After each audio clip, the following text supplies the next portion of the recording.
नमस्कार.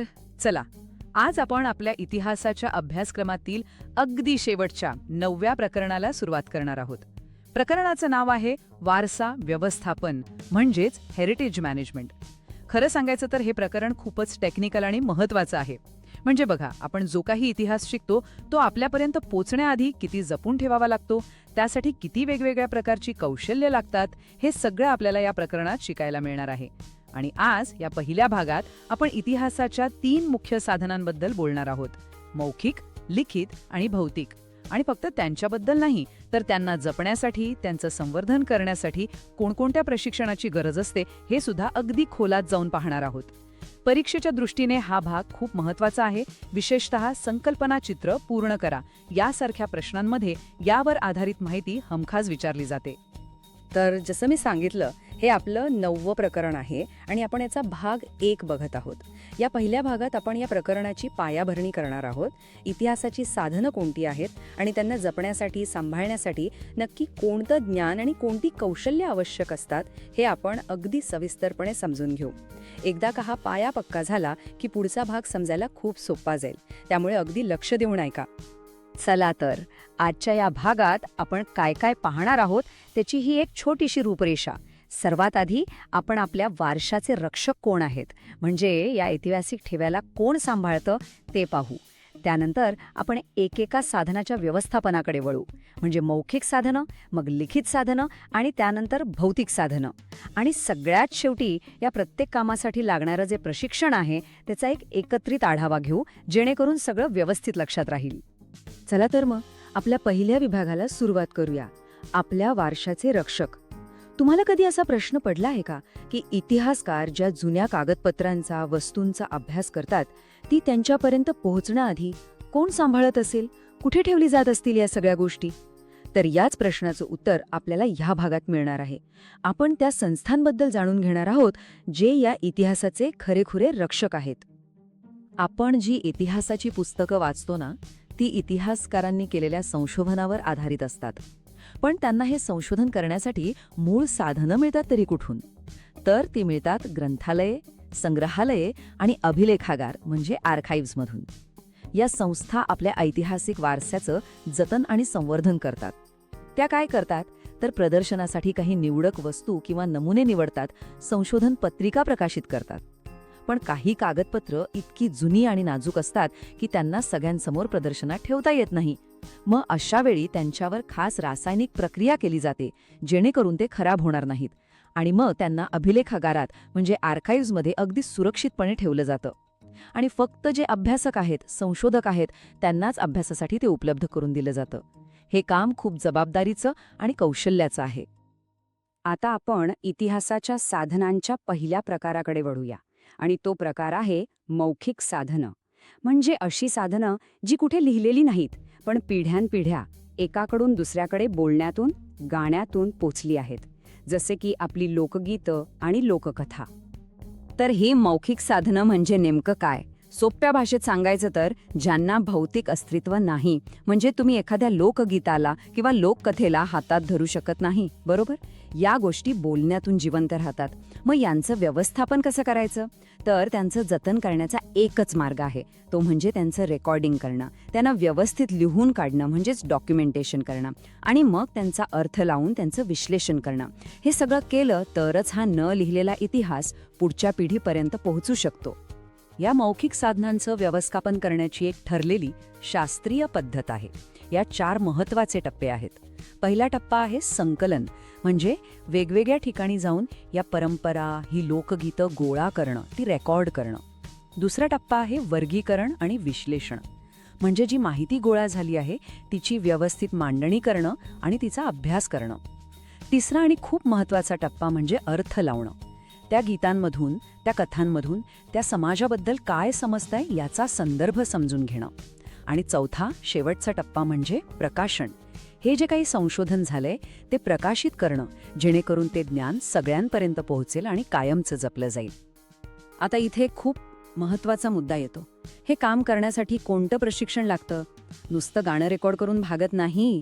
ते गाणं ज्या समाजात जन्माला आलं त्या समाजाला समजून घ्यावं लागतं आणि म्हणूनच समाजशास्त्र आणि मानववंशशास्त्राचं ज्ञान आवश्यक आहे. त्या समाजाची मानसिकता काय होती हे समजण्यासाठी सामाजिक मानसशास्त्र लागतं. कथांमधले संदर्भ, त्यातले देव, मिथकं समजून घेण्यासाठी मिथकशास्त्र आणि भाषेची रचना समजण्यासाठी भाषाशास्त्राचा अभ्यास लागतो. आणि हा सगळा डेटा व्यवस्थित सांभाळण्यासाठी आणि त्यावर प्रक्रिया करण्यासाठी ग्रंथालयशास्त्र आणि माहिती तंत्रज्ञान म्हणजे IT तर आजच्या काळात आवश्यक आहेच. चला, आता आपण इतिहासाच्या दुसऱ्या महत्त्वाच्या प्रकाराकडे जाऊया. तो आहे लिखित साधनं. नावाप्रमाणेच यात सर्व प्रकारच्या लिखित गोष्टींचा समावेश होतो. लिखित साधनांमध्ये फक्त जुनी पुस्तकं किंवा हस्तलिखितच येत नाहीत, तर त्या पलीकडे बरंच काही आहे. जसं की ताम्रपट किंवा नाण्यांवर कोरलेले लेख, सरकारी दस्तऐवज, कोणाची तरी वैयक्तिक पत्र, डायऱ्या, जुनी पुस्तकं, हस्तलिखित चित्र आणि अगदी जुने फोटोसुद्धा. या सगळ्या गोष्टी येतात लिखित साधनांमध्ये. आणि इथे सर्वात महत्त्वाचं आणि आव्हानात्मक काम असतं ते म्हणजे ह्या वस्तूंची स्वच्छता आणि जतन. ही काही साधीसुधी स्वच्छता नसते. या नाजूक वस्तू टिकवण्यासाठी त्यांच्यावर अत्यंत काळजीपूर्वक यांत्रिक आणि रासायनिक प्रक्रिया कराव्या लागतात. त्यातूनच हा ठेवा आपण आज बघू शकतो. बरं, या लिखित साधनांवर काम करण्यासाठी कोणतं प्रशिक्षण लागतं? सगळ्यात पहिली आणि मूलभूत गरज म्हणजे ते दस्तऐवज तुम्हाला वाचता आले पाहिजेत. त्यासाठी ब्राह्मी, मोडी, पर्शियन यांसारख्या जुन्या लिपींचं ज्ञान असणं अनिवार्य आहे. त्याशिवाय त्या कागदावर काय लिहिलं हेच कळणार नाही.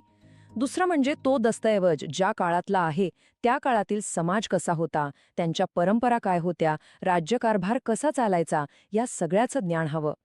अनेकदा हस्तलिखितांमध्ये सुंदर चित्र असतात. त्या चित्रांवरूनही काळ ओळखता येतो. त्यासाठी चित्रकला आणि शिल्पकलेच्या वेगवेगळ्या शैलींची माहिती असणंही खूप गरजेचं ठरतं. आता बघा, हे प्रशिक्षण फक्त कला शाखेपुरतं मर्यादित नाहीये. इथे विज्ञानाचीही तितकीच गरज आहे. म्हणजे तो दस्तऐवज ज्या कागदावर लिहिलाय त्यासाठी जी शाई किंवा रंग वापरले आहेत ते कशाचे बनले आहेत हे माहीत असेल तरच त्यावर योग्य रासायनिक प्रक्रिया करता येते. शिलालेख असतील तर ते कोणत्या दगडावर किंवा धातूवर कोरलेत त्या पदार्थांचे गुणधर्म माहीत हवेत. आणि सगळ्यात महत्त्वाचं म्हणजे रसायनशास्त्राचं ज्ञान. कारण संवर्धनासाठी कोणतं केमिकल वापरायचं आणि कोणतं नाही हे अचूक माहीत असायला हवं. चुकीच्या रसायनाचा एक थेंब सुद्धा एखादं अमूल्य हस्तलिखित कायमचं नष्ट करू शकतो. आणि अर्थातच या सगळ्या नोंदी डिजिटल स्वरूपात जपण्यासाठी माहिती तंत्रज्ञानाचं ज्ञान आवश्यक आहेच. आणि आता आपण येऊया इतिहासाच्या तिसऱ्या आणि शेवटच्या प्रकाराकडे. तो म्हणजे भौतिक साधनं. म्हणजे अशा वस्तू ज्यांना आपण प्रत्यक्ष पाहू शकतो, स्पर्श करू शकतो आणि ज्या आपल्याला थेट भूतकाळात घेऊन जातात. भौतिक साधन म्हणजे नक्की काय? तर यात मुख्यत्वे 2 गोष्टी येतात. एक म्हणजे मानवनिर्मित वस्तू, ज्यांना आपण आर्टिफॅक्ट्स म्हणतो. उदाहरणार्थ उत्खननात सापडलेली जुनी हत्यारं, भांडी, शस्त्र. आणि दुसरा प्रकार म्हणजे जीवाश्म किंवा फॉसिल्स, म्हणजे लाखो वर्षांपूर्वीच्या वनस्पती आणि प्राण्यांचे दगडात बदललेले अवशेष. या दोन्ही गोष्टी आपल्याला त्या काळाबद्दल खूप मोलाची माहिती देतात. ह्या भौतिक साधनांच्या व्यवस्थापनाची पद्धत कशी असते? तर इथेही आधी वस्तू गोळा करून त्यांच्या काळानुसार आणि प्रकारानुसार त्यांचं वर्गीकरण केलं जातं. लिखित साधनांप्रमाणेच इथेही रासायनिक आणि यांत्रिक स्वच्छता अत्यंत महत्त्वाची असते. आणि इथे खास आणि वेगळं काम असतं ते म्हणजे प्रतिकृती, म्हणजेच रेप्लिका बनवणं. म्हणजे काय तर मूळ वस्तू जी खूप नाजूक किंवा मौल्यवान असते ती खराब होऊ नये म्हणून तिच्यासारखीच दिसणारी एक हुबेहूब नक्कल तयार केली जाते आणि ती प्रदर्शनासाठी ठेवली जाते. आता या भौतिक साधनांसाठी लागणारं प्रशिक्षण हे बऱ्याच अंशी वैज्ञानिक आणि तांत्रिक स्वरूपाचं आहे. यासाठी पुरातत्वीय उत्खननाच्या पद्धती आणि प्राचीन संस्कृतींच्या इतिहासाचं ज्ञान लागतं. त्या वस्तू बनवण्यासाठी कोणता कच्चा माल वापरला गेलाय, म्हणजे दगड, खनिज, धातू की माती याची सखोल माहिती हवी. कारण त्यावरूनच ठरतं की त्याची स्वच्छता कशी करायची. इथेही रसायनशास्त्राचं ज्ञान अत्यंत महत्त्वाचं आहे. आणि हो, प्रतिकृती बनवणं हे एक विशेष तांत्रिक कौशल्य आहे जे इथे लागतं. चला, आता आपण आजच्या भागाच्या अगदी शेवटच्या टप्प्यात आलो आहोत. आपण आत्तापर्यंत जे काही पाहिलं त्या सगळ्या प्रशिक्षण आवश्यकतांचा एक एकत्रित आढावा घेऊया. हा तक्ता परीक्षेच्या तयारीसाठी तुम्हाला खूप उपयोगी पडेल. तर आपण आज काय शिकलो त्याचा हा सारांश. बघा, मौखिक साधनांसाठी समाजशास्त्र, मानववंशशास्त्र आणि भाषाशास्त्रासारखे विषय महत्त्वाचे आहेत. लिखित साधनांवर काम करायचं असेल तर ब्राह्मी, मोडी यांसारख्या लिपींचं ज्ञान, इतिहासाची जाण आणि रसायनशास्त्र आवश्यक आहे. आणि भौतिक साधनांसाठी पुरातत्वशास्त्र, भूगर्भशास्त्र आणि प्रतिकृती बनवण्याचं तांत्रिक कौशल्य लागतं. एक गोष्ट लक्षात आली का? या तिन्ही प्रकारांमध्ये माहिती तंत्रज्ञान आणि संशोधन पद्धती या कॉमन गरजा आहेत. ठीक आहे. तर आता आपल्याला इतिहास जपण्याच्या पद्धती आणि त्यासाठी लागणारं प्रशिक्षण याबद्दल बरीच माहिती मिळाली आहे. पण आता प्रश्न असा आहे की जगात अशा कोणत्या प्रसिद्ध संस्था आहेत जिथे या सगळ्या कौशल्यांचा वापर प्रत्यक्ष केला जातो? तर याचं उत्तर आपल्याला पुढच्या भागात मिळेल. पुढच्या भागात आपण फ्रान्समधील लुव्र संग्रहालय आणि इंग्लंडमधील ब्रिटिश म्युझियम यांसारख्या जगप्रसिद्ध संग्रहालयांची सफर करणार आहोत. तोपर्यंत आज अभ्यासलेल्या प्रशिक्षणाच्या याद्या काळजीपूर्वक लक्षात ठेवा. भेटूया. नमस्कार. इतिहास प्रकरण 9 वारसा व्यवस्थापन याच्या दुसऱ्या भागात आपलं खूप खूप स्वागत. मागच्या भागात आपण पाहिलं होतं की इतिहासाची साधनं जपण्यासाठी कोणतं प्रशिक्षण लागतं. बरं, आज आपण अशा संस्थांना प्रत्यक्ष भेट देणार आहोत जिथे ही साधनं जपून ठेवली जातात, म्हणजेच संग्रहालय. आपण फ्रान्समधील लुव्र संग्रहालय, इंग्लंडमधील ब्रिटिश संग्रहालय आणि अमेरिकेतील national museum of natural history या 3 जगप्रसिद्ध संस्थांचा अभ्यास करणार आहोत. तर आज आपण काय काय बघणार आहोत? सगळ्यात आधी आपण समजून घेऊ की ही आधुनिक संग्रहालये आली कुठून. त्यानंतर आपण फ्रान्स, इंग्लंड आणि अमेरिकेतल्या 3 मोठ्या संग्रहालयांना एक व्हर्च्युअल भेट देऊ. आणि सगळ्यात शेवटी एक खूपच इंटरेस्टिंग गोष्ट आहे, इतिहासातलं पहिलं संग्रहालय कुठलं होतं हे सुद्धा आपण शोधून काढू. आणि हो, शेवटी उजळणी तर आहेच. ही जी आज आपण मोठी मोठी संग्रहालयं बघतो ना, त्यांची सुरुवात झाली होती मध्ययुगीन युरोपमध्ये. पण तेव्हा ती अशी सगळ्यांसाठी नव्हती. ती होती राजघराण्यांची किंवा श्रीमंत लोकांची खाजगी मालमत्ता. म्हणजे काय, तर प्रायव्हेट कलेक्शन्स. त्यांच्याकडे किती जुन्या आणि भारी वस्तू आहेत हे दाखवणं म्हणजे एक स्टेटस सिम्बॉल होता. पण मग हळूहळू काळ बदलला, लोकशाहीचे विचार पुढे आले आणि लोकांना वाटायला लागलं की अरे, हे ज्ञान, हा वारसा फक्त काही लोकांपुरता का, तो सगळ्यांनाच बघायला मिळायला हवा. आणि याच विचारातून ही खाजगी खजिन्याची दालनं सगळ्यांसाठी खुली झाली आणि बनली सार्वजनिक संग्रहालय. ठीक आहे, तर मग सुरुवात करूया आपल्या पहिल्या केस स्टडीने. आपण थेट जाणार आहोत फ्रान्सच्या पॅरिस शहरात आणि बघणार आहोत जगातलं एक सगळ्यात प्रसिद्ध संग्रहालय, लुव्र. तर हे आहे लुव्र संग्रहालय, पॅरिस, फ्रान्समध्ये. याची स्थापना झाली होती 18व्या शतकात. पण ह्याची गोष्ट त्याही आधी सुरू झाली होती. मुळात हा फ्रेंच राजघराण्याचा पर्सनल कलेक्शन होता. म्हणजे पिढ्यानपिढ्या राजांनी, राण्यांनी जमवलेल्या सगळ्या मौल्यवान वस्तू आणि कलाकृती इथे होत्या. मग जेव्हा फ्रेंच राज्यक्रांती झाली तेव्हा ठरवण्यात आलं की हा राजशाही खजिना आता लोकांचा आहे. आणि तेव्हापासून हे संग्रहालय सगळ्यांसाठी उघडं झालं. खरं तर हे एक उत्तम उदाहरण आहे की कसे खाजगी संग्रहाचं रूपांतर एका सार्वजनिक ज्ञान भंडारात होतं. आता लुव्र म्हटलं की डोळ्यासमोर काय येतं? बरोबर, मोनालिसा. हे चित्र या संग्रहालयाची खरी ओळख आहे, सगळ्यात प्रसिद्ध कलाकृती. पण हे चित्र इथे आलं कसं? चला, याचीच गोष्ट आता बघूया. हे चित्र बनवलंय महान कलाकार लिओनार्डो दा विंची यांनी. आता गंमत अशी आहे की लिओनार्डो दा विंची हा तर इटालियन, मग त्याचं चित्र फ्रान्समध्ये काय करतंय? तर याचं कारण असं आहे की 16व्या शतकात लिओनार्डो फ्रान्सचा राजा फ्रान्सिस पहिला याच्याकडे कामाला होता. म्हणजे तो राजाचा आश्रित होता. आणि म्हणूनच ही इटालियन मास्टरपीस आज आपल्याला पॅरिसच्या लुव्रमध्ये बघायला मिळते. लुव्रचा विकास काही एका दिवसात झालेला नाहीये.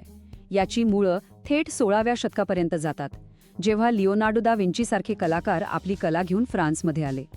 मग पुढे 18व्या शतकात राजघराण्याच्या त्या खाजगी कलेक्शनला एका अधिकृत संग्रहालयाचं स्वरूप दिलं गेलं. पण खरा मोठा बदल घडला तो 19व्या शतकात, जेव्हा नेपोलियन बोनापार्ट सत्तेवर आला. त्याने तर या संग्रहालयाचा चेहरामोहराच बदलून टाकला. हो, नेपोलियनचा काळ लुव्रसाठी खूप महत्वाचा होता. त्याने काय केलं तर तो जिथे जिथे लढाया जिंकायचा, म्हणजे युरोपमध्ये, इजिप्तमध्ये, तिथून तो ढिगाणे पुरातन वस्तू आणि कलाकृती उचलून थेट पॅरिसला आणायचा. यामुळे लुव्रचा संग्रह इतका वाढला की विचारता सोय नाही. आणि त्यामुळेच त्याला एक जागतिक ओळख मिळाली. अर्थात नंतर त्यातल्या बऱ्याच वस्तू परत कराव्या लागल्या, पण तोपर्यंत लुव्रचं महत्त्व प्रचंड वाढलं होतं. आणि आजची परिस्थिती काय आहे? आज लुव्रमध्ये 3,80,000पेक्षा जास्त कलाकृती आहेत. जरा विचार करा, प्रत्येक वस्तू बघायला फक्त 1 मिनिट जरी दिला ना, तरी हे सगळं बघायला कित्येक वर्ष लागतील. म्हणूनच हे संग्रहालय म्हणजे मानवी कला आणि इतिहासाचं एक खूप मोठं, खूप श्रीमंत भांडार मानलं जातं. चला, आता फ्रान्समधून निघून आपण जाऊया इंग्लंडला, कारण युरोपमधलं लुव्रसारखंच अजून एक महत्त्वाचं संग्रहालय आहे लंडनमध्ये, द ब्रिटिश म्युझियम. आता आपण त्याची गोष्ट ऐकूया. तर ब्रिटिश संग्रहालय हे सुद्धा लुव्रसारखंच 18व्या शतकात स्थापन झालं, पण या दोन्हींच्या सुरुवातीमध्ये एक मोठा फरक आहे. लुव्र सुरू झालं राजघराण्याच्या कलेक्शनमधून, बरोबर, पण ब्रिटिश म्युझियमची सुरुवात झाली एका व्यक्तीच्या खाजगी संग्रहातून, आणि ती व्यक्ती होती एक निसर्गवैज्ञानिक. ही गोष्ट पण भारी आहे. सर हॅन्स स्लोन नावाचे एक निसर्गवैज्ञानिक होते. त्यांनी त्यांच्या अख्ख्या आयुष्यात जवळपास 71,000 वस्तू गोळा केल्या होत्या, आणि मग त्यांनी हा सगळा संग्रह इंग्लंडचा राजा जॉर्ज दुसरा याला देऊन टाकला. आणि त्यांच्या कलेक्शनमध्ये फक्त पुस्तकं आणि चित्र नव्हती, तर हजारो वनस्पतींचे सुकवलेले नमुने होते, ज्याला आपण हर्बेरियम म्हणतो. याचा उपयोग वनस्पतींचा अभ्यास करण्यासाठी होतो. तर सुरुवात तर सर हॅन्स स्लोन यांच्या कलेक्शनने झाली, पण या संग्रहालयाचा खरा विस्तार झाला तो ब्रिटिश साम्राज्यासोबत. जसं जसं ब्रिटिश साम्राज्य जगभर पसरलं, तसं तसं त्यांच्या वसाहतींमधून, म्हणजे इजिप्त, ग्रीस, भारत अशा अनेक देशांमधून खूप साऱ्या मौल्यवान आणि प्राचीन वस्तू इंग्लंडमध्ये आणल्या गेल्या. यामुळे संग्रहालयाचा खजिना तर खूप वाढला, पण आज सुद्धा या वस्तू कोणाच्या मालकीच्या आहेत यावरून मोठे वाद सुरू आहेत. आणि या सगळ्यामुळे आज ब्रिटिश संग्रहालयात किती वस्तू असतील? तब्बल 80 लाख. विचार करा, 71,000पासून सुरू झालेला प्रवास आज 80 लाखांवर पोचलाय. ह्या एका आकड्यावरूनच ब्रिटिश साम्राज्याची व्याप्ती किती होती आणि ह्या संग्रहालयाचा विस्तार किती झालाय याचा अंदाज येतो. ओके, तर युरोपमधून आता आपण थेट जाऊया अमेरिकेत, आणि इथे आपण एका जरा वेगळ्या प्रकारच्या संग्रहालयाबद्दल बोलणार आहोत. हे संग्रहालय कलाकृतींवर नाही, तर नैसर्गिक इतिहासावर म्हणजे नॅचरल हिस्ट्रीवर फोकस करतं. अमेरिकेतलं हे national museum of natural history हे स्मिथसोनियन इन्स्टिट्यूशन नावाच्या एका मोठ्या संस्थेचा भाग आहे. ही स्मिथसोनियन संस्था म्हणजे जगातली सगळ्यात मोठी सरकारी म्युझियम आणि रिसर्च संस्था आहे. या संग्रहालयाची स्थापना झाली 1846 मध्ये, म्हणजे लुव्र आणि ब्रिटिश म्युझियम नंतर जवळपास 100 वर्षांनी. आता ह्या संग्रहालयाचं वैशिष्ट्य म्हणजे इथे कलेपेक्षा निसर्गावर जास्त भर आहे. इथे काय काय बघायला मिळेल? तर कोट्यावधी वर्षांपूर्वीचे वनस्पतींचे आणि डायनासोर सारख्या प्राण्यांचे जीवाश्म म्हणजे फॉसिल्स, जमिनीतून काढलेले वेगवेगळे दगड आणि खनिज, मानवाची उत्क्रांती कशी झाली हे दाखवणारे मानवी जीवाश्म, आणि हो, प्राचीन मानवाने बनवलेल्या काही वस्तूसुद्धा इथे आहेत. आणि ह्याचा संग्रह किती मोठा असेल तर ऐकून आश्चर्य वाटेल. इथे तब्बल 12 कोटींपेक्षा जास्त नमुने आहेत. 120 लाखेन हा आकडा तर लुव्र आणि ब्रिटिश म्युझियमच्या एकूण संग्रहापेक्षा कितीतरी पटींनी जास्त आहे. यातल्या खूप कमी वस्तू प्रदर्शनात ठेवलेल्या असतात. बहुतेक वस्तू या फक्त संशोधनासाठी म्हणजे रिसर्चसाठी वापरल्या जातात. चला, आता आपण पाहिलेल्या 3 आधुनिक संग्रहालयांनंतर वेळेत खूप मागे जाऊया. आपण आता जगातील सगळ्यात पहिल्या, सगळ्यात जुन्या संग्रहालयाची गोष्ट ऐकणार आहोत, आणि ही गोष्ट खरंच खूप आश्चर्यकारक आहे. पण एक प्रश्न आहे, जगातलं पहिलं संग्रहालय कुठे सापडलं असेल? आणि विचार करा, ते किती जुनं असेल?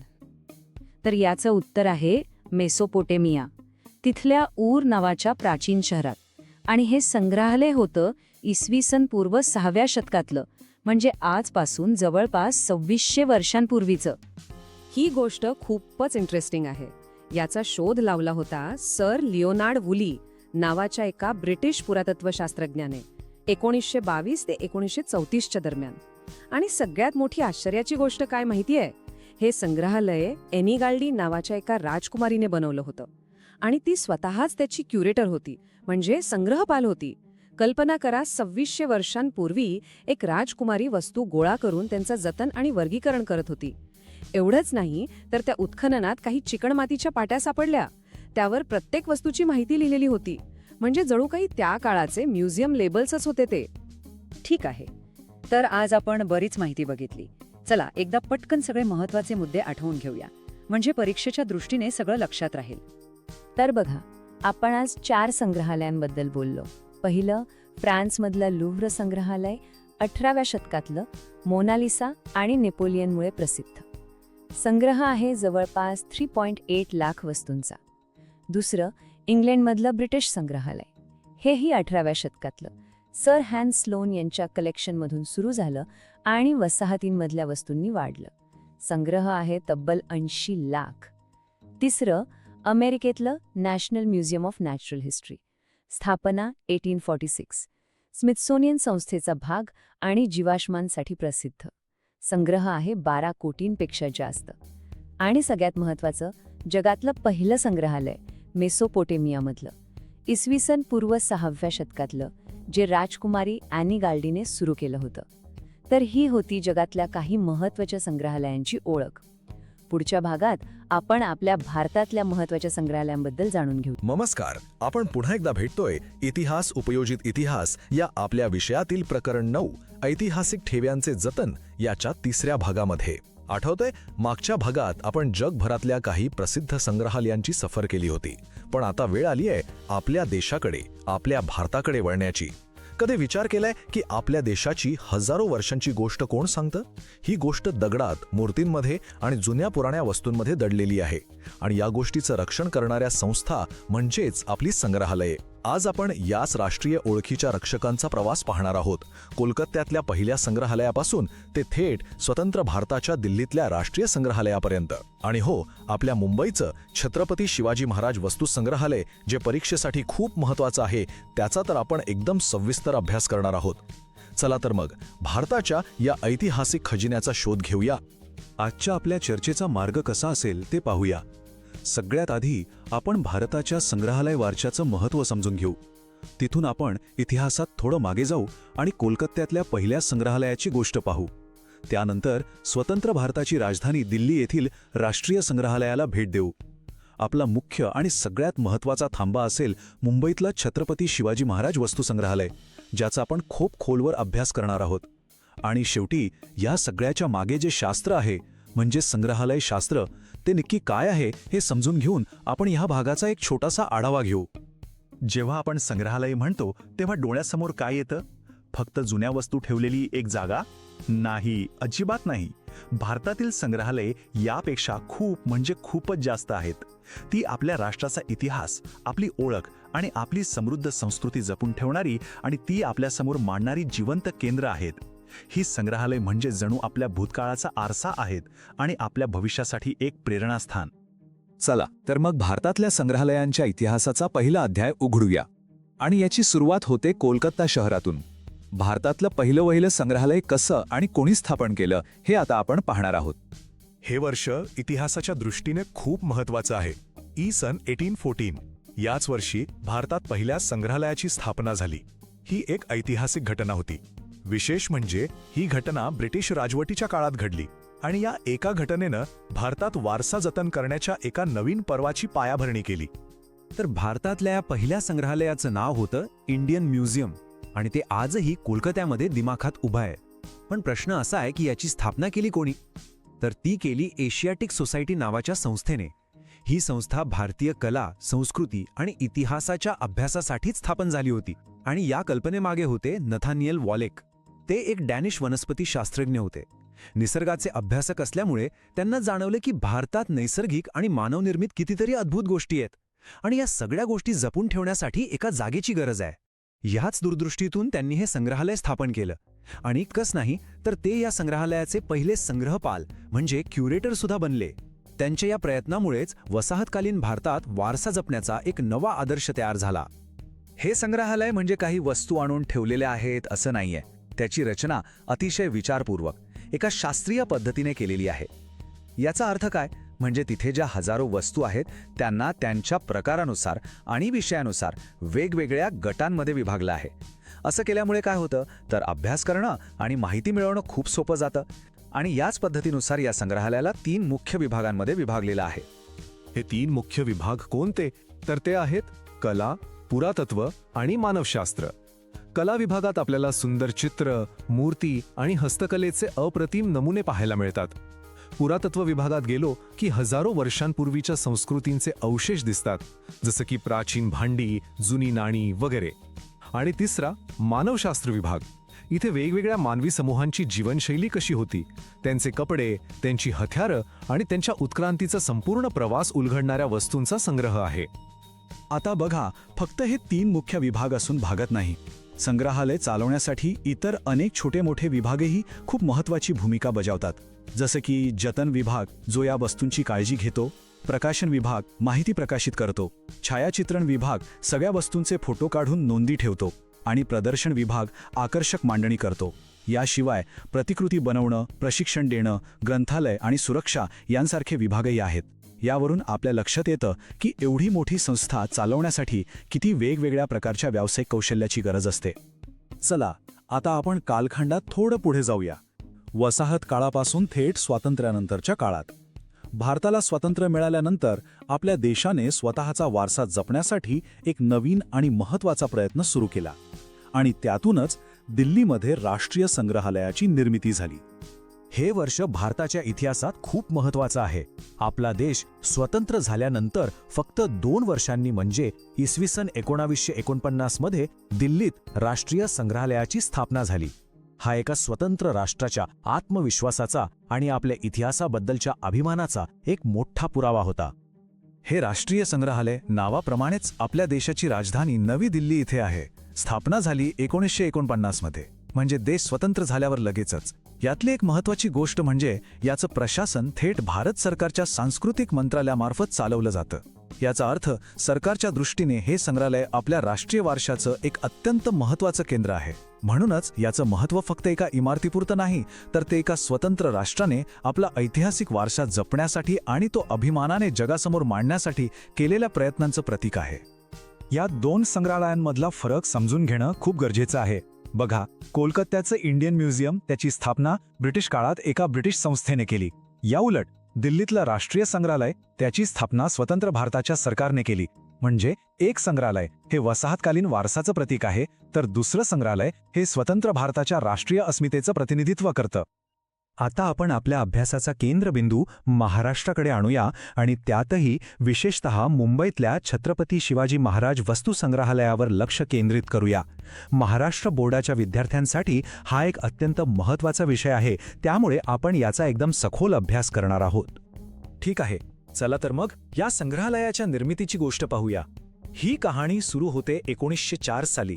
त्यावेळी काय झालं, मुंबईतले काही प्रतिष्ठित आणि मोठे नागरिक एकत्र आले आणि त्यांच्या मनात एक कल्पना आली की आपल्या शहरात एक संग्रहालय असायलाच हवं. या कल्पनेला प्रत्यक्षात आणण्यासाठी मग पुढच्याच वर्षी म्हणजे नोव्हेंबर 1905 मध्ये या वास्तूची पायाभरणी करण्यात आली. त्यावेळी प्रिन्स ऑफ वेल्स भारताच्या दौऱ्यावर आले होते आणि त्यांच्या भेटीच्या स्मरणार्थ या संग्रहालयाचं मूळ नाव ठेवलं गेलं prince of Wales museum of western India. सुरुवातीला जर या संग्रहालयाचं नाव ब्रिटिश राजपुत्राच्या नावावरून ठेवलं गेलं असलं तरी स्वातंत्र्यानंतर त्यात बदल झाला. साल होतं 1998. यावर्षी या संग्रहालयाचं नाव बदलून छत्रपती शिवाजी महाराजांच्या सन्मानार्थ छत्रपती शिवाजी महाराज वस्तू संग्रहालय असं ठेवण्यात आलं.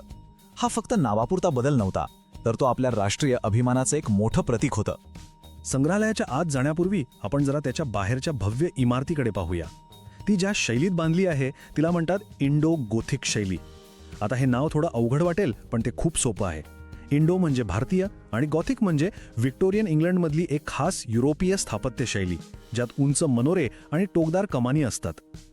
तर या दोन्ही शैलींचं सुंदर मिश्रण म्हणजे इंडो गोथिक शैली, आणि ही इमारत त्याचं एक सर्वोत्तम उदाहरण आहे. ही इमारत वास्तुकलेचा एक अप्रतिम नमुना आहे, यात काहीच शंका नाही. ती इंडो गोथिक शैलीत तर बांधलेली आहेच, पण तिच्या स्थापत्यशास्त्रीय महत्त्वामुळे तिला मुंबईतील ग्रेड 1 वारसा इमारत असा खास दर्जा देण्यात आला आहे. इमारतीचा जो भव्य घुमट आहे ना, तो तिचं मुख्य वैशिष्ट्य आहे. तो भारतीय आणि पाश्चात्य शैलीचा एक उत्कृष्ट मिलाप दाखवतो. अच्छा, एक अंदाज लावा बरं, या संग्रहालयात किती वस्तू असतील? तर या संग्रहालयात जवळपास 50,000 पुरातन वस्तू आहेत. ही संख्याच या संग्रहालयाच्या संग्रहाची विशालता आणि त्याचं महत्त्व दाखवून देते. हा जो 50,000चा प्रचंड मोठा संग्रह आहे, तो प्रामुख्याने 3 भागांमध्ये विभागलेला आहे: कला, पुरातत्व आणि निसर्ग इतिहास. कला विभागात आपल्याला चित्रकला, शिल्पकला यांसारख्या गोष्टी पाहायला मिळतात. पुरातत्व विभागात तर हडप्पा संस्कृतीचे अवशेष आहेत. आणि निसर्ग इतिहास विभागात विविध प्राणी आणि वनस्पतींचे नमुने जतन करून ठेवलेले आहेत. आतापर्यंत आपण वेगवेगळ्या संग्रहालयांबद्दल बोललो, पण या संग्रहालयांचं व्यवस्थापन आणि अभ्यास ज्या शास्त्राच्या आधारावर केला जातो त्या शैक्षणिक शाखेबद्दल आता आपण थोडं जाणून घेऊया. या शास्त्राला संग्रहालय शास्त्र म्हणतात आणि इंग्रजीत त्याला म्युझिओलॉजी असं म्हणतात. अगदी सोप्या भाषेत सांगायचं तर हे संग्रहालय चालवण्याचं शास्त्र आहे. यात काय शिकवतात तर एखाद्या वस्तूची मांडणी कशी करायची जेणेकरून ती आकर्षक वाटेल, जुन्या वस्तूंची काळजी कशी घ्यायची म्हणजे त्या खराब होणार नाहीत, आणि प्रत्येक वस्तूची माहिती सोप्या भाषेत लोकांपर्यंत कशी पोहोचवायची, या सगळ्या गोष्टींचा अभ्यास यात होतो. हा एक पूर्ण व्यावसायिक अभ्यासक्रम आहे जो संग्रहालय चालवण्यासाठी तज्ज्ञ व्यावसायिक तयार करतो. तर मग हा अभ्यासक्रम कुठे शिकवला जातो हा प्रश्न महत्त्वाचा आहे, विशेषतः परीक्षेच्या दृष्टीने. चुकीची जोडी ओळखा यासारखे प्रश्न येतात, त्यात ही नावं विचारली जाऊ शकतात. चला पाहूया भारतात कोणती विद्यापीठं संग्रहालय शास्त्राचं शिक्षण देतात. ही नावं परीक्षेसाठी फार महत्त्वाची आहेत, त्यामुळे नीट लक्षात ठेवा. भारतात अनेक ठिकाणी याचा अभ्यास करता येतो. उदाहरणार्थ गुजरातमध्ये वडोदरा येथील महाराजा सयाजीराव विद्यापीठ, उत्तर प्रदेशमध्ये वाराणसी येथील बनारस हिंदू विद्यापीठ आणि अलीगड मुस्लिम विद्यापीठ, आणि मध्य प्रदेशात ग्वालियर येथील जिवाजी विद्यापीठ यांसारख्या अनेक प्रतिष्ठित विद्यापीठांमध्ये संग्रहालय शास्त्र विषयात पदवी आणि पदविका अभ्यासक्रम उपलब्ध आहेत. चला आता आपण या सत्रात ज्या काही महत्त्वाच्या गोष्टी शिकलो त्यांचा एक पटकन आढावा घेऊया, म्हणजे आपली उजळणी पण छान होईल. तर मग आज आपण काय काय शिकलो. भारतातील पहिलं संग्रहालय इंडियन म्युझियम, जे 1814 मध्ये कोलकात्यात स्थापन झालं. त्यानंतर स्वातंत्र्यानंतर 1949 मध्ये दिल्लीत राष्ट्रीय संग्रहालयाची स्थापना झाली. आणि मुंबईतलं छत्रपती शिवाजी महाराज वस्तू संग्रहालय, जे 1905 मध्ये प्रिन्स ऑफ वेल्स म्युझियम म्हणून सुरू झालं, त्याला 1998 मध्ये नवीन नाव मिळालं आणि ते त्याच्या इंडो गॉथिक शैलीसाठी ओळखलं जातं. आणि हेच या सगळ्या गोष्टींचं सार आहे. ही संग्रहालये फक्त इमारती नाहीत, तर ती आपल्या इतिहासाचे, आपल्या संस्कृतीचे आणि आपल्या राष्ट्रीय ओळखीचे जतन करणारी पवित्र मंदिरं आहेत. ती आपल्या भूतकाळाचे साक्षीदार आहेत आणि भविष्यासाठी मार्गदर्शक. या माहितीपूर्ण सत्रानंतर पुढच्या भागात आपण एका नवीन आणि तितक्याच रंजक विषयाकडे वळणार आहोत.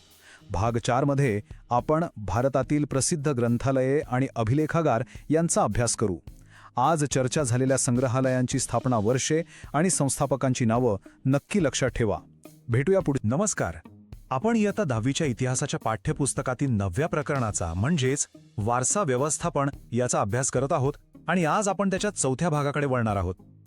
कधी विचार केला आहे का की हजारो वर्षांपासून जमा झालेले ज्ञान, मग ते पुस्तकांच्या रूपात असो किंवा सरकारी आदेशांच्या स्वरूपात, ते आज आपल्यापर्यंत पोचतं तरी कसं? या माहितीचा प्रचंड साठा कोण आणि कशा प्रकारे जपून ठेवतं? या सगळ्या प्रश्नांची उत्तरं आपल्याला 2 महत्त्वाच्या संस्थांमध्ये मिळतात. एक म्हणजे ग्रंथालय आणि दुसरे म्हणजे अभिलेखागार. आजच्या आपल्या या विवेचनात आपण याच ज्ञान आणि इतिहासाच्या मंदिरांचा सखोल अभ्यास करणार आहोत. त्यांच्या व्यवस्थापनामागे कोणतं शास्त्र आहे, भारतातल्या महत्त्वाच्या संस्था कोणत्या आहेत आणि त्यांच्यात नेमका फरक काय आहे, हे सगळं आपण समजून घेणार आहोत. तर आजच्या चर्चेचा आपला मार्ग काहीसा असा असेल. सगळ्यात आधी आपण ग्रंथालय म्हणजे काय आणि त्याचं व्यवस्थापन कसं केलं जातं हे समजून घेऊ. त्यानंतर आपण भारतातील काही महत्त्वाच्या ग्रंथालयांची ओळख करून घेऊ. पुढे आपण अभिलेखागार या एका वेगळ्या पण तितक्याच महत्त्वाच्या संस्थेकडे वळणार आहोत. त्यामध्ये आपण राज्य पातळीवरचे आणि काही ऐतिहासिक संग्रह कसे आहेत हे पाहू. मग आपण कागदाच्या पलीकडे जाऊन फिल्म्स म्हणजे चित्रपटांच्या वारशाचं जतन कसं केलं जातं ते बघू. आणि हो, सगळ्यात शेवटी परीक्षेच्या तयारीसाठी या सर्व मुद्द्यांचा एक सारांश घेऊ. चला तर मग आपल्या पहिल्या विभागाला सुरुवात करूया. ग्रंथालय ही फक्त पुस्तकं ठेवण्याची जागा नाहीये, तर ती ज्ञानाची व्यवस्थापित केलेली भांडार आहेत. आपल्या प्राचीन तक्षशिला आणि नालंदा विद्यापीठांपासून ते आजच्या डिजिटल लायब्ररीपर्यंत ग्रंथालयांनी मानवी प्रगतीमध्ये खूप मोलाची भूमिका बजावली आहे. पण या ज्ञानाच्या भांडाराचं व्यवस्थापन होतं कसं, यामागे एक संपूर्ण शास्त्र आहे ज्याचा आपण आत्ता अभ्यास करणार आहोत. ग्रंथालयाच्या व्यवस्थापनाला औपचारिकपणे ग्रंथालय विज्ञान किंवा लायब्ररी सायन्स असं म्हणतात. आणि हे एक बहुशाखीय क्षेत्र आहे. म्हणजे काय तर यात अनेक शाखा एकत्र येतात. यात व्यवस्थापनशास्त्र आहे, कारण ग्रंथालयासाठी आर्थिक नियोजन, कर्मचारी व्यवस्थापन आणि संसाधनांची खरेदी करावी लागते.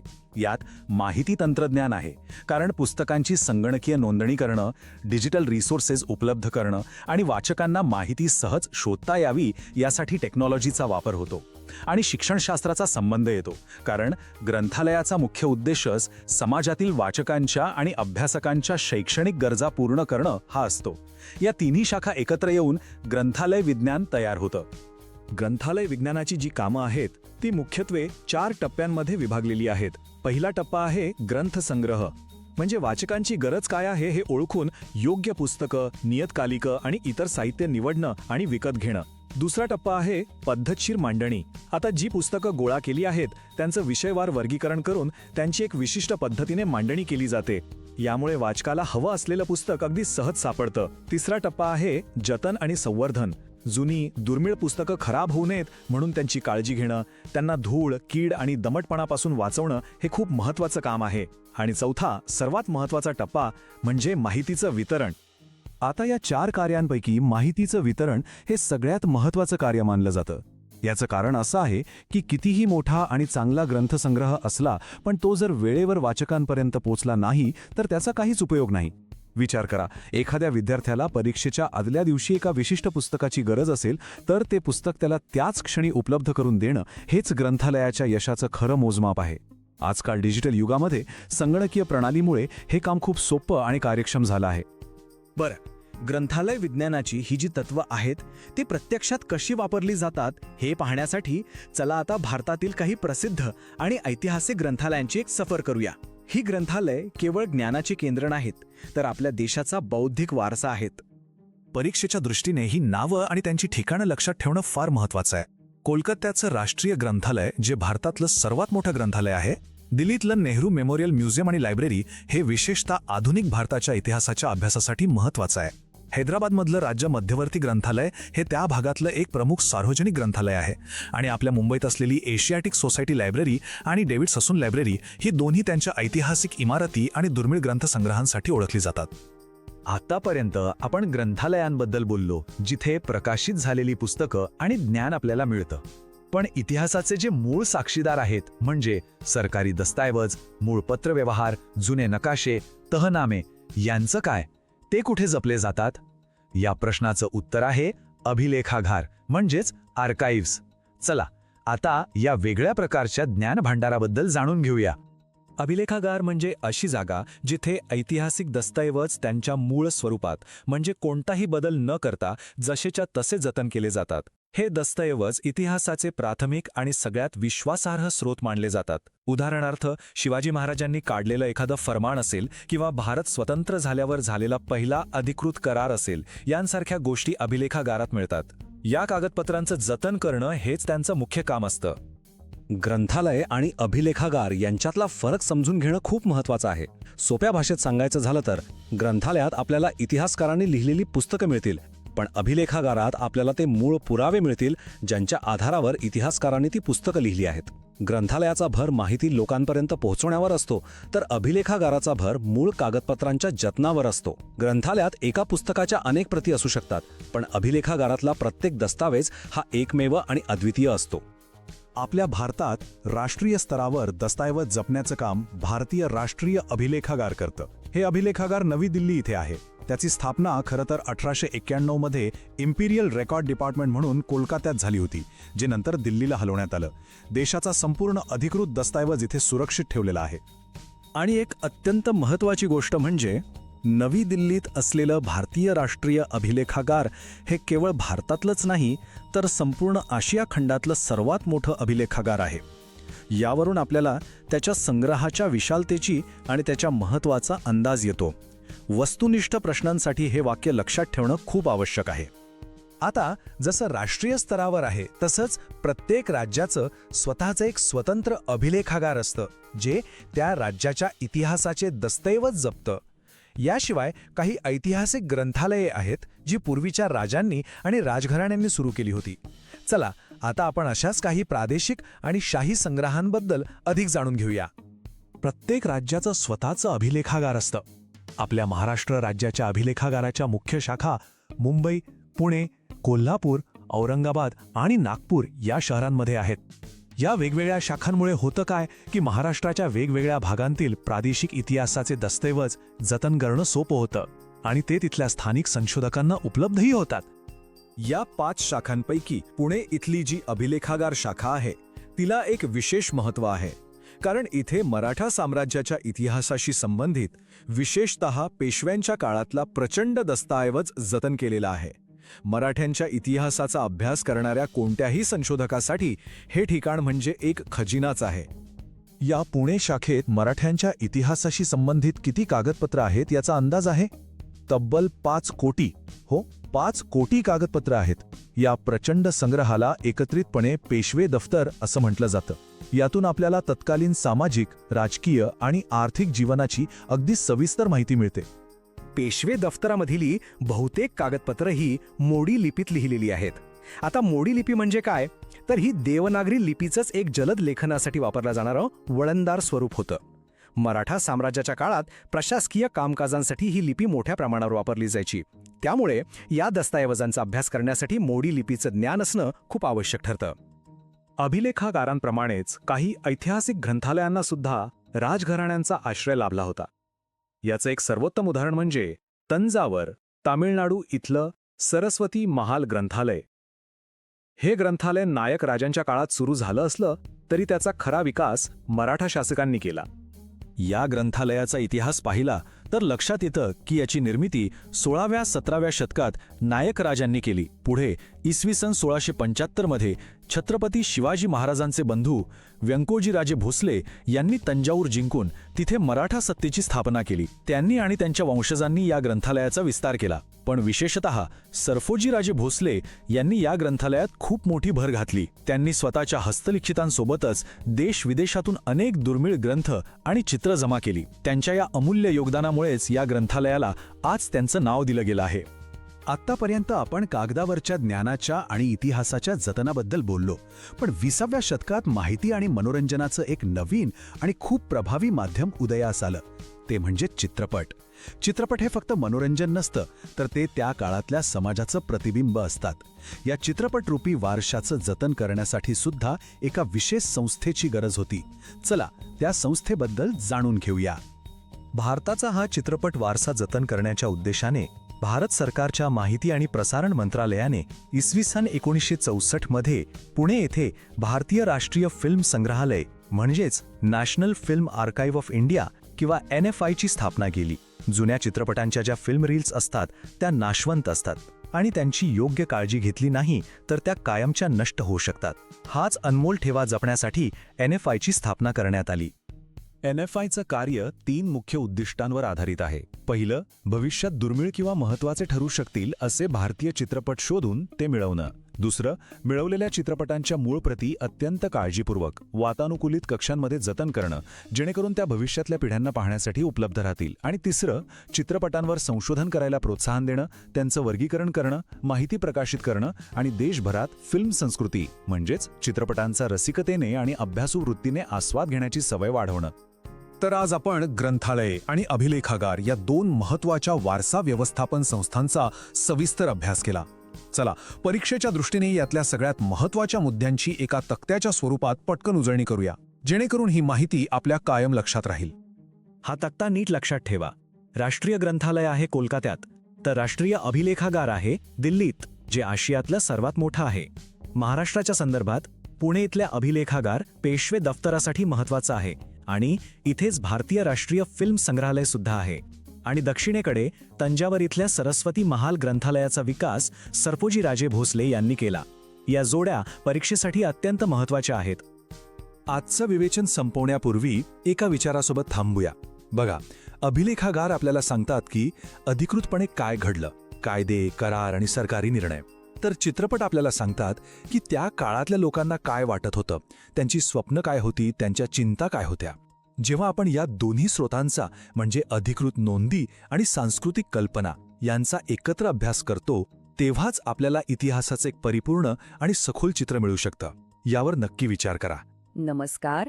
आपण इतिहास उपयोजित इतिहास या विषयाच्या प्रकरण 9 म्हणजेच ऐतिहासिक ठेव्यांचे जतन याच्या अगदी शेवटच्या 5व्या भागात आलो आहोत. आतापर्यंत आपण जुन्या वस्तू, कागदपत्र, किल्ले यांसारखे वारसा कसे जपायचे हे पाहिलं. पण आता आपण अशा एका ठेव्याबद्दल बोलणार आहोत जो या सगळ्यांपेक्षा वेगळा आहे. तो ठेवा आहे ज्ञान. ज्ञानाचं जतन कसं करायचं आणि ते पुढच्या पिढीपर्यंत कसं पोचवायचं, तर याचे एक उत्तम उत्तर आहे कोश म्हणजेच एन्सायक्लोपीडिया. या भागात आपण कोशांच्या याच रंजक दुनियेत प्रवेश करणार आहोत. कोश म्हणजे नेमकं काय असतं, ते का बनवले जातात, त्यांचे प्रकार कोणते आहेत, हे सगळं आपण समजून घेणार आहोत. आपण जागतिक परंपरेपासून सुरुवात करून आपल्या भारतातील, विशेषतः महाराष्ट्रातील कोश परंपरेचा एक गौरवशाली प्रवास पाहणार आहोत. चला तर मग ज्ञानाच्या या अथांग सागरात एक डुबकी मारायला तयार व्हा. आजच्या चर्चेत आपण एकूण 6 महत्त्वाचे मुद्दे पाहणार आहोत. सर्वात आधी कोश म्हणजे काय या मूलभूत प्रश्नाचं उत्तर शोधू. मग कोशाचे 4 मुख्य प्रकार कोणते आहेत ते समजून घेऊ. त्यानंतर आपण जगभरात कोशांची निर्मिती कशी सुरू झाली याचा एक छोटासा आढावा घेऊ. आणि मग आपला मोर्चा भारताकडे वळू. आपण भारतातील आणि काही विशेष भारतीय कोशांबद्दल सविस्तर माहिती घेऊ. आणि शेवटी या सगळ्या माहितीच्या आधारे इतिहास हा एक व्यवसाय म्हणून कसा महत्त्वाचा आहे यावर बोलून आपण या प्रकरणाचा शेवट करू. चला तर मग आपल्या पहिल्या मुद्द्यापासून सुरुवात करूया. चला तर मग आपल्या प्रवासाचा पहिला टप्पा सुरू करूया. विभाग 1, कोश म्हणजे काय. या विभागात आपण कोश या संकल्पनेच्या अगदी मुळाशी जाणार आहोत. कोश म्हणजे नक्की काय, ते का तयार केले जातात आणि संघटित ज्ञानाचा पाया म्हणून त्यांचं महत्त्व काय आहे, या सगळ्या प्रश्नांची उत्तरं आपण आता शोधणार आहोत. तर कोश म्हणजे नेमकं काय. कल्पना करा की ज्ञान म्हणजे एका मोठ्या ग्रंथालयात विखुरलेली हजारो पुस्तकं आहेत. आपल्याला हवी असलेली माहिती शोधणं किती अवघड होईल नाही का. कोश म्हणजे त्या ग्रंथालयातला एक अतिशय हुशार आणि शिस्तप्रिय ग्रंथपाल. तो काय करतो, तो या सगळ्या माहितीला, या सगळ्या ज्ञानाला विषयवार पद्धतशीरपणे मांडतो, जेणेकरून कुणालाही हवी असलेली माहिती अगदी सहज आणि पटकन सापडेल. थोडक्यात सांगायचं झालं तर कोश म्हणजे माहितीची किंवा ज्ञानाची एक पद्धतशीर मांडणी. आणि याचं मुख्य उद्दिष्ट फक्त ज्ञान साठवणं नाहीये, तर ते ज्ञान व्यवस्थित संघटित करून सर्वसामान्यांपर्यंत सोप्या भाषेत पोचवणं, ते सहज उपलब्ध करून देणं हे आहे. एक चांगला विश्वासार्ह कोश तयार करणं हे काही साधं काम नाही. ते एक शास्त्र आहे. त्यासाठी काही कडक नियम पाळावे लागतात. चला ते एक एक करून पाहूया. सगळ्यात पहिला आणि महत्त्वाचा निकष म्हणजे अचूकता. माहिती 100% खरी आणि बरोबर असायलाच हवी, कारण चुकीच्या माहितीचा काहीच उपयोग नसतो, उलट नुकसानच होतं. दुसरा निकष आहे बारकाई, म्हणजे प्रत्येक लहान सहान तपशील काळजीपूर्वक तपासावा लागतो. तिसरा आणि खूप महत्त्वाचा निकष म्हणजे वस्तुनिष्ठता, म्हणजे लेखकाने आपली स्वतःची मतं बाजूला ठेवून माहिती जशी आहे तशी निष्पक्षपातीपणे मांडली पाहिजे. त्यानंतर येतं प्रमाणित स्वरूप, म्हणजे कोशातल्या सर्व नोंदी एकाच विशिष्ट पद्धतीने लिहिल्या जातात, ज्यामुळे वाचकाला माहिती समजून घ्यायला सोपी जाते. आणि शेवटी जग सतत बदलत असतं, रोज नवीन शोध लागतात. त्यामुळे कोशातली माहिती नियमितपणे अद्ययावत करणं म्हणजे अपडेट करणं खूप गरजेचं आहे. मग प्रश्न येतो की आपल्याला कोशांची गरज तरी काय आहे. तर याचे फायदे अनेक आहेत. आपल्या मनात सतत काही ना काही प्रश्न येत असतात. कोश आपली जिज्ञासा शांत करतात आणि कोणत्याही विषयावरची मूलभूत माहिती देतात. आणि गंमत म्हणजे ही माहिती वाचल्यावर आपल्याला त्या विषयात अजून रस निर्माण होतो आणि आपण अधिक वाचायला प्रेरित होतो. अभ्यासक आणि विद्वानांसाठी तर कोश म्हणजे खजिनाच आहे. ते त्यांना सांगतात की एका विषयात कुठे आणि किती संशोधन झालंय आणि पुढे कुठे संधी आहे. पण या पलीकडे जाऊन कोशांचे एक सामाजिक महत्त्व सुद्धा आहे. कोश हे एखाद्या समाजाच्या सांस्कृतिक प्रगल्भतेचं प्रतीक मानलं जातं. जो समाज ज्ञानाला महत्त्व देतो तोच मराठी विश्वकोशासारखे मोठे प्रकल्प हाती घेतो. हे आपल्या सगळ्यांसाठी एका अभिमानाची गोष्ट आहे. आता आपण कोशांच्या जगात अजून थोडं खोलवर जाऊया. कोश हा शब्द ऐकल्यावर आपल्या डोळ्यासमोर एकच प्रकारचं जाडजूड पुस्तक येतं, हो ना? पण खरं तर तसं नाहीये. ज्ञानाला संघटित करण्याचे मार्गही वेगवेगळे असतात. म्हणूनच सर्व कोशांचं वर्गीकरण साधारणपणे 4 मुख्य प्रकारांमध्ये केलं जातं. हे वर्गीकरण समजून घेतलं की प्रत्येक प्रकारचा उद्देश आणि त्याची रचना आपल्याला अधिक चांगल्या प्रकारे कळेल. चला तर मग या 4 प्रकारांची ओळख करून घेऊया. चला या तक्त्याच्या मदतीनं हे 4ही प्रकार सोप्या पद्धतीने समजून घेऊया. पहिला प्रकार आहे शब्दकोश. हे तर आपण सगळेच वापरतो. यात शब्दांचे अर्थ, समानार्थी शब्द आणि तो शब्द कसा तयार झाला याची माहिती असते. दुसरा प्रकार आहे विश्वकोश. नावाप्रमाणेच यात विश्वातल्या जवळपास सर्व विषयांची माहिती असते. जगभरात प्रसिद्ध असलेलं एन्सायक्लोपीडिया ब्रिटानिका हे याचं उत्तम उदाहरण आहे. तर आपल्या महाराष्ट्राचा अभिमान असलेलं मराठी विश्वकोश हे त्याचं प्रादेशिक उदाहरण आहे. तिसरा प्रकार आहे कोश सदृश्य वाङ्मय. हे विश्वकोशासारखेच असतात, पण हे सर्व विषयांवर माहिती देत नाहीत, तर फक्त एकाच विषयावर अगदी सखोल माहिती देतात. जसं की व्यायाम ज्ञानकोश हा फक्त व्यायामाबद्दलच सांगतो. आणि चौथा प्रकार आहे सूची किंवा सूचीपत्र. या म्हणजे वर्णानुक्रमे लावलेल्या याद्या, ज्या आपल्याला पुस्तकात एखादी विशिष्ट माहिती कुठे आहे हे शोधायला मदत करतात. शंगदाते यांनी तयार केलेली मराठी नियतकालिकांची सूची हे याचे एक महत्त्वाचं उदाहरण आहे. आत्तापर्यंत आपण कोश म्हणजे काय आणि त्याचे प्रकार कोणते आहेत हे पाहिलं. आता थोडं इतिहासात मागे जाऊया. ही ज्ञान संघटित करण्याची कल्पना आली तरी कुठून? जगातला पहिला कोश कोणी आणि केव्हा लिहिला असेल? या प्रश्नांची उत्तरं शोधण्यासाठी आपल्याला एक छोटासा ऐतिहासिक प्रवास करावा लागेल. चला तर मग पाहूया की या पद्धतशीर ज्ञानाचा उगम कसा झाला. ही टाईमलाईन आपल्याला कोशांच्या विकासाचे काही महत्त्वाचे टप्पे दाखवते. या परंपरेची मुळं आपल्याला थेट प्राचीन रोममध्ये सापडतात. इसवी सनाच्या पहिल्या शतकात प्लिनी द एल्डर नावाच्या एका रोमन लेखकाने नॅचरल हिस्ट्री नावाचा ग्रंथ लिहिला. निसर्गातल्या सर्व ज्ञात गोष्टींची माहिती एकत्र करण्याचा हा जगातला पहिला मोठा प्रयत्न होता, म्हणूनच याला पहिला कोश मानलं जातं. त्यानंतर अनेक शतकं गेली आणि 18व्या शतकात फ्रान्समध्ये एक वैचारिक क्रांती झाली. डिडेरो नावाच्या तत्वज्ञाने त्याच्या काळातलं सगळं ज्ञान एकत्र करून एक प्रभावी एन्सायक्लोपीडिया तयार केला. या ग्रंथाने युरोपमधील ज्ञानोदय युगाला म्हणजेच एज ऑफ एनलाइटनमेंटला मोठी चालना दिली. याच जागतिक परंपरेच्या पार्श्वभूमीवर भारतातही कोश निर्मितीची सुरुवात झाली. जगाचा प्रवास करून झाला, आता आपण आपल्या घरी म्हणजे आपल्या भारतात येऊया. आपल्या देशात ज्ञानाची आणि लेखनाची हजारो वर्षांची परंपरा आहे, पण आधुनिक काळात पद्धतशीर कोश निर्मितीला कशी सुरुवात झाली? आपल्या देशाच्या ज्ञानाचे दस्तऐवजीकरण कोणी आणि कसे केले? या विभागात आपण विशेषतः भारतातील कोशांचा इतिहास आणि त्यांच्या विकासावर लक्ष केंद्रित करणार आहोत. भारतातील आधुनिक कोश परंपरेचा पाया घातला गेला तो 1876 साली. यावर्षी प्रकाशित झालेला भारतवर्षीय प्राचीन ऐतिहासिक कोश हा भारतातील पहिला ऐतिहासिक कोश मानला जातो. हे 3 मुद्दे नीट लक्षात ठेवा. कोशाचं नाव भारतवर्षीय प्राचीन ऐतिहासिक कोश, लेखकाचं नाव रघुनाथ भास्कर गोडबोले आणि प्रकाशन वर्ष 1876. या कोशात गोडबोले यांनी प्राचीन भारतातील महत्त्वाच्या व्यक्ती आणि आपल्या पौराणिक ग्रंथामध्ये उल्लेख असलेल्या जागांची माहिती एकत्र केली होती. भारताच्या विशाल इतिहासाला एका सूत्रात बांधण्याचा हा एक पायाभूत आणि अत्यंत महत्त्वाचा प्रयत्न होता. आता आपण महाराष्ट्राच्या बौद्धिक इतिहासातल्या एका सुवर्णपानाबद्दल बोलूया. ते म्हणजे महाराष्ट्रीय ज्ञानकोश. या भव्य प्रकल्पाचे शिल्पकार होते डॉक्टर श्रीधर व्यंकटेश केतकर. केतकरांची दृष्टी खूप मोठी होती. त्यांची 2 मुख्य उद्दिष्ट होती. पहिलं, ज्ञान फक्त काही लोकांपुरतं मर्यादित न राहता ते सर्वसामान्य मराठी माणसाला सहज उपलब्ध झालं पाहिजे. आणि दुसरं, मराठी भाषिकांचे बौद्धिक विश्व विस्तारलं पाहिजे. मराठी माणसाने फक्त आपल्या परिसरापुरता विचार न करता जगातील ज्ञान त्याला त्याच्या स्वतःच्या मराठी भाषेत मिळालं पाहिजे, हा त्यांचा ध्यास होता. आणि ह्याच ध्यासातून या महाप्रकल्पाचा जन्म झाला. श्रीधर व्यंकटेश केतकर यांच्या कामाची भव्यता आणि त्यांचा निश्चय समजून घेण्यासाठी हा एकच आकडा पुरेसा आहे, 23. हो, तुम्ही बरोबर ऐकलं. त्यांनी महाराष्ट्रीय ज्ञानकोशाचे 1 किंवा 2 नाही, तर तब्बल 23 खंड संपादित करून प्रकाशित केले. जरा विचार करा, आजच्या काळातही एवढा मोठा प्रकल्प उभा करणं किती कठीण आहे. त्या काळात मर्यादित साधन सामुग्री असताना हे काम करणं म्हणजे एक अद्भुत आणि अविश्वसनीय कामगिरी होती. हे 23 खंड म्हणजे केतकरांच्या दूरदृष्टीचं आणि मराठी भाषेवरील त्यांच्या प्रेमाचं मूर्तिमंत प्रतीक आहेत.